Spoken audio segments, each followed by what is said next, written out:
Gostaria de agradecer primeiramente o convite da comissão da FEBRASGO, e é uma oportunidade imensa estar aqui com os meus professores e colegas de trabalho, e dizer que sim, quando eu comecei a pensar nos benefícios não contraceptivos versus riscos, me lembrei, sem dúvida nenhuma, a começar pelo meu nome, né? Espósito Sorpreso.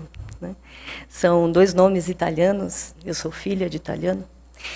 E, lembrando aqui a fala da professora Ilza, Espósito Sorpreso veio da surpresa, né?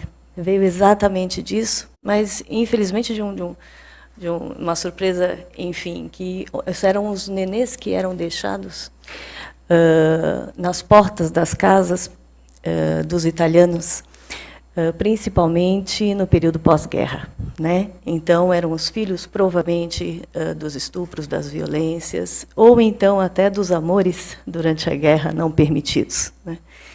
E Expósito já é um pouco mais antigo, que é do meu pai, mas também é daqueles que foram expostos, né? E aí eram aqueles que eram deixados nas entidades, principalmente religiosas, enfim. Eu não vou colocar, mas o quanto a gestação não planejada nos acompanha, né? Já há muitos anos, e às vezes eu brinco, sou católica, mas nós completamos 2018 anos de gestação não planejada, todo ano, né? Que é Maria, né? Ela não planejou, foi bem-vindo, foi amado, né? Ele é lembrado e amado até hoje, Jesus Cristo, mas ela coloca lá na Bíblia por quê, como, né? E por que eu. Mas, de qualquer maneira, vamos lá, os benefícios, a revista, uma dos magazines mais lidos pelos bem-sucedidos aí nos Estados Unidos, economistas, disse que em 1900, se eu não me engano, em 95 ou 99, sobre a anticoncepção, que ela seria uma das 7 maravilhas do mundo, que olharíamos para trás e diríamos o quão foi importante e o quanto definiu o século XX.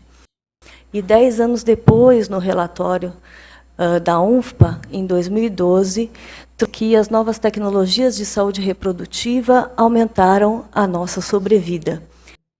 Então, pensar em benefícios, nós trouxemos benefícios sem dúvida nenhuma para a humanidade. Não tenho dúvida disso. Mas os profissionais de saúde sempre devemos considerar os benefícios e os riscos do uso do método contraceptivo e aqui, né? Então, sempre lembrar dos critérios de elegibilidade, não lembrou consulta, como dizia Lely, sempre lá no ABC, quando eu via as aulas dela, e também na Unifesp, né, que eu assistia, o quanto nós devemos consultar, né?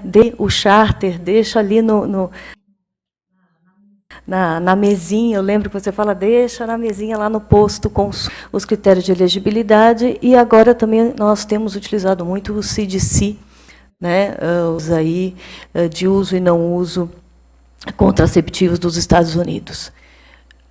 Só para relembrar as contraindicações, de uma maneira geral, o uso do anticoncepcional oral combinado. E aqui eu reforço a hipertensão arterial sistêmica. O trabalho na atenção primária à saúde, todos sabem que eu trabalho na unidade básica de saúde, o que eu mais pego são as hipertensas, sobrepeso, utilizando o ciclo 21. Né? É o que eu mais pego no dia a dia. Então, por favor, fiquem atentos, quem trabalha em unidade básica de saúde. E o que pesa mais na escolha da contracepção oral combinada, agora fazendo uma reflexão, ainda pensando no SUS, eu acredito que o custo. No meu dia a dia, eu não tenho dúvida que é o custo. Eu sou docente e trabalho só e somente com o SUS, então o fardo pesar naquilo que pesa realmente sem dúvida nenhuma, o custo. Mas o que lembrando agora também o que nós devemos solicitar para mensurar riscos. E eu falo sempre para os alunos, gente, façam uma boa anamnese. A anamnese é fundamental. No pós-parto, então, eu adoro, porque vem tudo preenchidinho lá da professora Rossana, do Galeta, enfim, vem tudo preenchido. É ótimo, né? Tem todo o histórico, antecedente ginecológico, antecedente obstétrico, né? Mas quase sempre perguntam ao que nós... Então, após os 40 anos, em princípio, né, aqui não dá para apontar, né?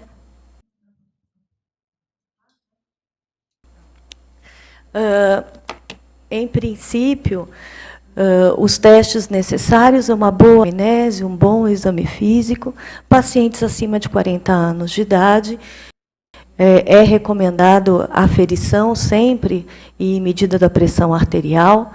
Fiquem atentos no peso, né? Pensem no índice de massa corpórea, tá, dessas pacientes, também é importante, até porque ela é um fator de risco isolado. Para a trombose, por exemplo, né? Então, mais uma boa anamnese, um bom exame físico, e os testes laboratoriais, o perfil lipídico, glicêmico, para as pacientes que já têm um fator de risco prévio, principalmente, aí volto a ressaltar a hipertensão. Lembrar das 10 questões que facilitam o aconselhamento reprodutivo, e aqui a professora Ilza colocou muito bem, né? Quando você vai aconselhar, a escolha ela é sempre da mulher, a escolha ela é sempre do paciente. Mas aí eu volto à importância de nós profissionais de saúde estarmos sempre aconselhando de maneira a mostrar o que vai mudar, vai modificar o seu ciclo menstrual, vai modificar como você é no seu dia a dia, como é que são as suas atividades. Você esquece muito de tomar? Será que a pílula é o melhor para essa paciente? Ou não? Ela é uma paciente que tem uma vida regrada, não viaja muito, então ok. Ou então ela vai querer engravidar dentro dos próximos 2 anos. Poxa, se ela quer engravidar dentro dos próximos 2 anos, as pílulas, de uma maneira geral, elas são muito bem indicadas, né? Então, lembrar dessas questões que facilitam o aconselhamento e fazem com que a gente conheça um pouco mais o dia a dia dessas pacientes e que nós possamos, então, indicar, sem dúvida nenhuma, com mais tranquilidade, um anticoncepcional oral combinado. E também elas muitas vezes trazem mitos, né? Trazem aquilo que elas vivenciaram das mães, ou enfim. Então, as adolescentes trazem muito isso, né? Aquilo que as mães vivenciaram. Não, então a minha mãe teve trombose, né? Ou então, eu comecei a tomar, mas eu tive náusea. Então, orientar que as pílulas, de uma maneira geral, principalmente agora com os estrogênios naturais, elas têm menos efeitos colaterais, então, provavelmente, elas não vão ter esses mesmos efeitos colaterais para a pílula, né? E aqui, como eu coloquei, o custo. Os professores já colocaram com muita excelência todos os esquemas e, na verdade, as formulações, né? Lembrar que o valerato de estradiol e o 17-beta-estradiol, que são os estrogênios naturais, e que, na verdade, eles vieram...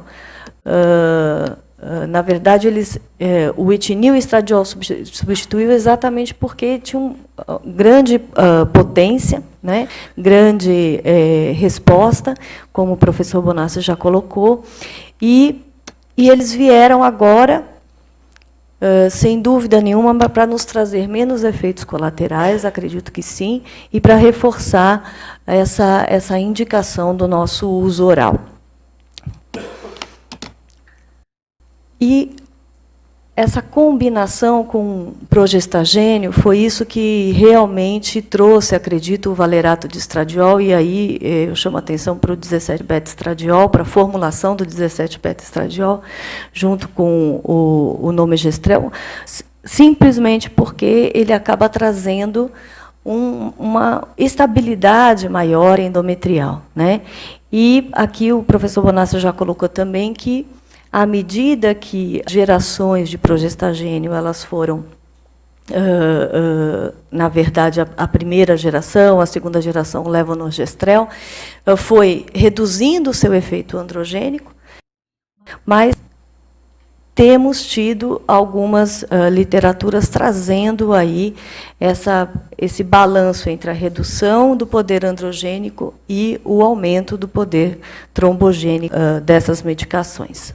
Os esquemas contínuos, eles são, sem dúvida nenhuma, os mais indicados hoje em dia, como já foi falado aqui também, e eles, em comparação com os regimes convencionais 21/7, eles têm, portanto, uma maior eficácia, principalmente pensa em gestação não planejada. Eu trouxe uma revisão da Cochrane, de 2014, né, que traz aí que os estrogênios, de uma maneira, os anticoncepcionais orais combinados, de uma maneira geral, né, tanto o estradiol quanto o etinil-estradiol, eles favorecem, sem dúvida nenhuma, os efeitos relacionados ao ciclo menstrual, então, tem benefício na tensão pré-menstrual, tem benefício para a dismenorreia, né? Ambos trazem efeitos de retenção hídrica e náusea, de uma maneira geral, mas os contraceptivos orais combinados, que têm na sua composição os estrogênios, estradiol e o valerato de estradiol, têm um menor efeito, principalmente gastrointestinal, né?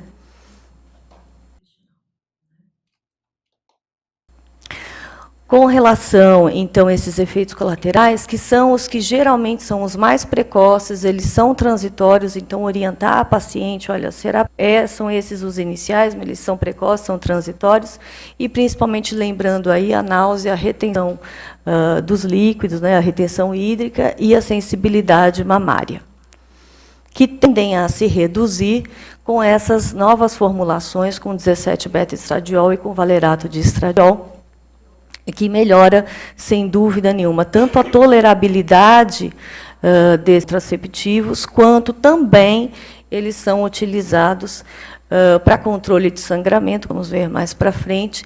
Então, eles têm uma tendência a um menor sangramento do que nós chamamos de sangramento desfavorável, né? Principalmente aquele sangramento, não só o spotting, mas também aquele sangramento desfavorável, aquela paciente que fica com aquele sangramento em pequena quantidade, mas, porém, que se estende por mais de 10 a 14 dias no mês. Portanto, essas novas ações, elas têm os mesmos benefícios que os outros anticoncepcionais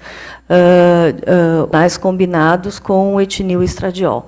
Então, eles também trazem benefício com relação à anemia para as nossas pacientes, chamam muita atenção isso também na atenção primária. Nós ainda temos anemia em quase 100% da nossa população. Então, lembrar que o controle do sangramento uterino anormal, ele é importante também na saúde da mulher nesse sentido. E foi liberado também pelo FDA as novas formulações para controle do sangramento uterino anormal não estrutural, no caso por disfunção ovariana. Traz os alívios de sintomas menopausais, nunca substituindo a terapia hormonal, e tende a trazer um menor impacto aos fatores de coagulação.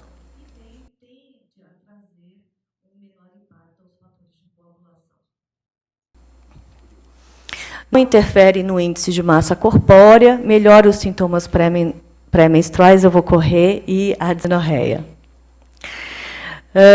Com relação aos distúrbios de desejo sexual, como colocou o Onassi muito bem, e ele chamou a atenção aí do levonorgestrel, na verdade, professor, eu também tenho essa impressão. Eu acho que a literatura ainda não se colocou no impacto do controle sobre a sexualidade feminina. Os dados ainda são conflitantes, mas acredito que essas novas formulações nós tenhamos aí uma melhor qualidade de vida sexual para mulheres, né? Eles têm maiores taxas de continuidade, menor taxa de sangramento, né? E melhor satisfação também quando comparado com os progestagênios isolados.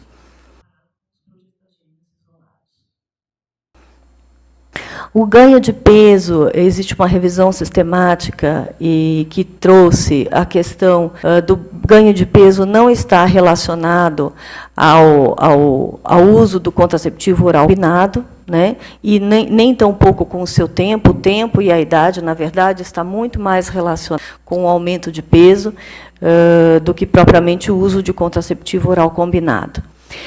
Está aí lembrando os benefícios, a importância aí para redução do câncer de ovário, né, principalmente o de origem epitelial. E isto é, sem dúvida, benefícios, e aí eu já vou fazer um contraponto, porque eu estou com o tempo. Lembrar das pacientes RCA1 e 2, que, na verdade, realmente sempre perguntam, mas essa paciente ela também tem um resultado para câncer de ovário, e o risco é muito maior, né, para o câncer de ovário, às vezes, em algumas. Então, nós temos que repensar, né, o quanto realmente é importante o contraceptivo oral combinado. No câncer de endométrio, a mesma coisa. Já se sabe que teve do risco para câncer de endométrio entre os usuários de contracepção oral combinada. E também a redução aí do risco de cólon e o sangramento uterino anormal e a dismenorreia já é sabido tanto nas composições com estrogênio, etinil e estradiol, as mais antigas, como também na atual, também está liberado, e com uma redução também de perda sanguínea e melhoras de anemia e impacto positivo nas mulheres. Nós fizemos um trabalho de transtornos não inflamatórios do trato genital inferior, e nós pegamos diagnósticos em saúde da mulher e níveis de atenção à saúde. Então, eu chamo a atenção para sangramento uterino anormal, foi publicado no BMC Women's Health esse ano. Então, foi um trabalho nosso na Unidade Básica de Saúde.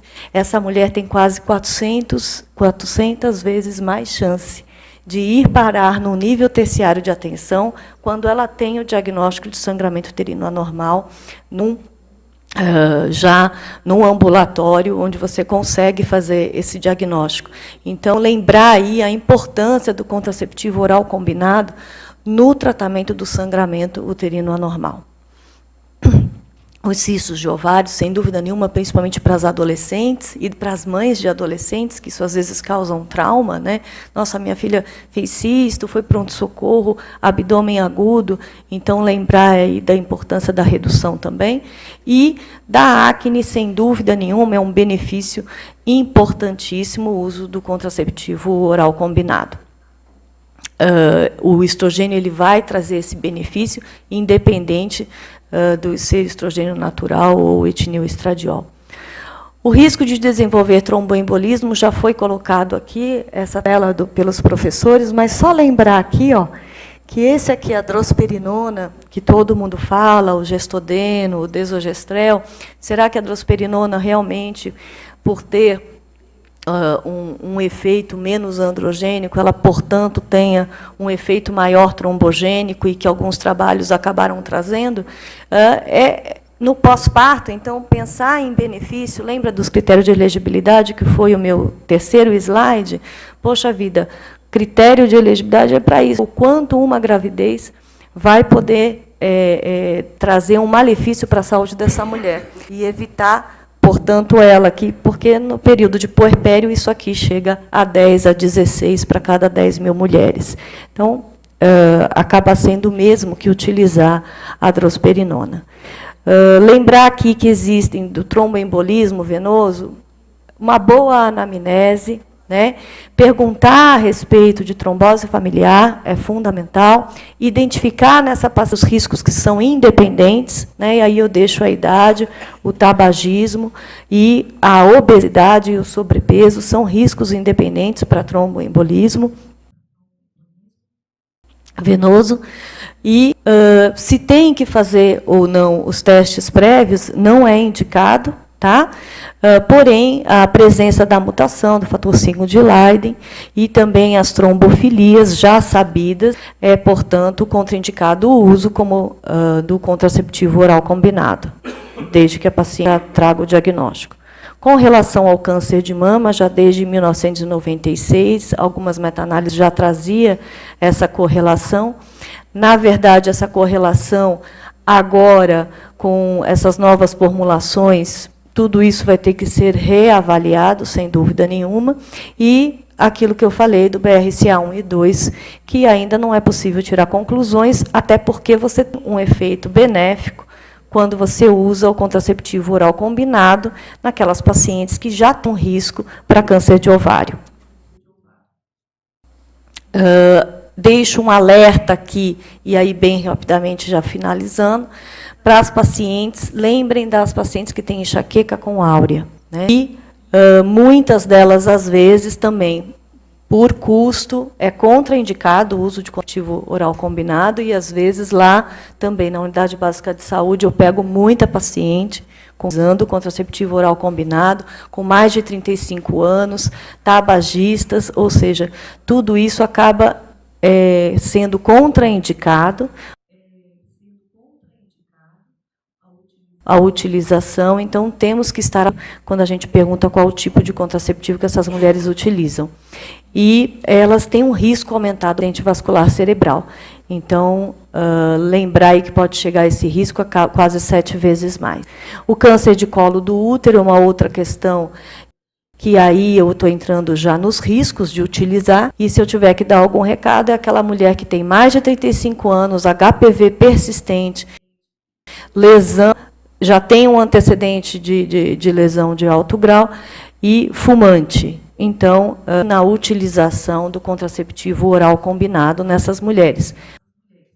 Porque existe uma associação, ou os estudos têm mostrado uma tendência ou uma associação com o câncer de colo do útero.